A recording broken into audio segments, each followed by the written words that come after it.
ಅಪ್ಪ ಎಂಬ ಸರ್ವಾಂತರ್ಯಾಮಿ, ಯಾವತ್ತೂ ಯಾರಿಂದಲೂ ಸೋಲದವನು ಅಪ್ಪ. ತನ್ನ ಸಂತಾನಕ್ಕೆ ಸಂಸಾರಕ್ಕೆ ಸೋತು ಬಿಡುತ್ತಾನೆ. ಅಪ್ಪ ಯಾಕೆ ಹೀಗೆ? ಅಪ್ಪನ ಪಾತ್ರವೇ ಹಾಗೆಯೇ. ಅಪ್ಪ ಮಾತು ಕಮ್ಮಿ, ಮೌನಿ ಜಾಸ್ತಿ, ಕೋಪ ಜಾಸ್ತಿ. ಅಪ್ಪನಿಗೆ ಪ್ರೀತಿಯೇ ಇಲ್ಲ. ಕಠೋರ ಒರಟುತನ ಅಭ್ಯಾಸವಾಗಿ ಬಿಟ್ಟಿದೆ. ದುಡಿಮೆ ದುಡಿಮೆ ಎಂದು ಬದುಕಿನ ಮುಕ್ಕಾಲು ಪಾಲು ಅದಕ್ಕಾಗಿಯೇ ಮೀಸಲಿಟ್ಟು ಉಳಿದೆಲ್ಲವೂ ತಾತ್ಸಾರವೇಕೆ?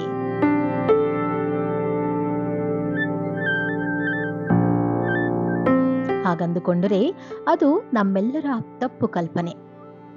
ಜವಾಬ್ದಾರಿಗಳು ಕಣ್ಣಂಚಲ್ಲಿ ಕಂಡು ಎಲ್ಲ ಭಾವ ಭಾರ ಬೆನ್ನಲ್ಲೇ ಹೊತ್ತು ತಿರುಗುತ್ತಾನೆ.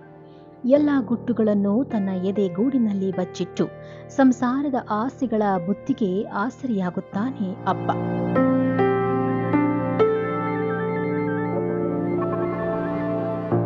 ಊಹೆಗೂ ಸಿಲುಕದ್ದು, ಕಲ್ಪನೆಗೂ ನಿಲುಕದ್ದು ಬುದ್ಧಿಜೀವಿಗಳು, ಇತಿಹಾಸ ತಜ್ಞರು, ತತ್ವಜ್ಞಾನಿಗಳು, ಕಾಲಜ್ಞಾನಿಗಳು, ಮನಶಾಸ್ತ್ರಜ್ಞರು, ಎಲ್ಲ ನಿರೀಕ್ಷೆಗಳು, ಪರೀಕ್ಷೆಗಳು ಮೀರಿದ್ದು ಅಪ್ಪ. ಪ್ರಾಕೃತಿಕ ವಿಸ್ಮಯಕ್ಕೆ ಪ್ರಶ್ನಾರ್ಥಕವೇ ಸರಿ ಅಪ್ಪ. ಸಾಗರ, ಸರೋವರ, ಕಾಮನ ಬಿಲ್ಲು, ಕಣಿವೆ, ಗುಹಾಂತರ, ಪರ್ವತ ಎಲ್ಲರೊಳಗೊಬ್ಬ ದಿವ್ಯ ದಾರ್ಶನಿಕ ಅಪ್ಪ. ಅಮ್ಮನನ್ನ ಒಂದು ಸಾಲಿನಲ್ಲೇ ಹೇಳಲೇಬೇಕಾಗತ್ತೆ. ಅಮ್ಮ ದೈತ್ಯ ಬೆಟ್ಟ, ಕರಗೋದಿಲ್ಲ, ಸಂಸಾರದ ದೊಡ್ಡ ಗಟ್ಟಿಗಿತ್ತಿ. ಆದರೆ ಅಪ್ಪ ಹಾಗಲ್ಲ. ಹಿಮದ ಪರ್ವತ, ಕಾಲಮಾನಕ್ಕೆ ತಕ್ಕಂತೆ ಕರಗಿ ಬಿಡುತ್ತಾನೆ. ಸಂತಾನಕ್ಕೆ ಸಂಸಾರಕ್ಕೆ ಮರುಗಿ ಬಿಡುತ್ತಾನೆ. ಅದು ಅಪ್ಪನಲ್ಲಿರುವ ವಿಶಿಷ್ಟ ವೈಶಿಷ್ಟ್ಯ ಗುಣ.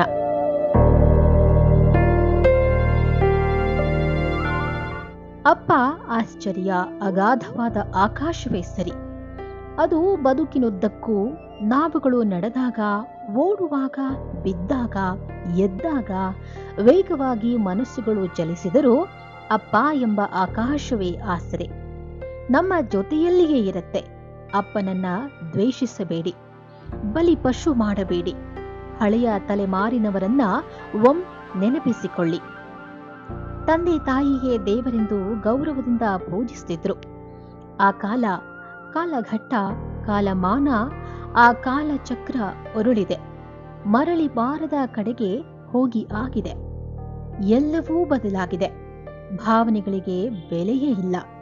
ನಿರ್ಜೀವ ವಸ್ತುಗಳಿಗೆ ಕೊಡುತ್ತಿರುವ ಮಾನ್ಯತೆ ಜೀವಕ್ಕೆ ಕೊಡುತ್ತಿಲ್ಲ. ಜೀವ ಶ್ರೇಷ್ಠತೆಗಿಂತ ಅಲಂಕಾರ ನಿರ್ಜೀವ ವಸ್ತುಗಳಿಗೆ ಭಾರೀ ಬೇಡಿಕೆಯಾಗಿದೆ. ಅಪ್ಪ ಸ್ಮಾರ್ಟ್ನೆಸ್ ಬೇಕಾಗಿಲ್ಲ. ಮಕ್ಕಳಿಗೆ ಆಪಲ್ ಸ್ಮಾರ್ಟ್ ಫೋನೇ ಬೇಕು. ಎಲ್ಲವೂ ನಮ್ಮ ಕೈಯಲ್ಲೇ ಇದೆ.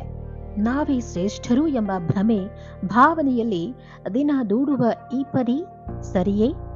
ಇಲ್ಲ, ಸರಿಯಲ್ಲ. ಅಪ್ಪ ಎಂಬ ದಿವ್ಯ ಜ್ಯೋತಿಗಿಂತ ಸರಿ ಸಮಾನರು ಯಾರೂ ಜಗತ್ತಿನಲ್ಲಿಲ್ಲ. ಅಪ್ಪ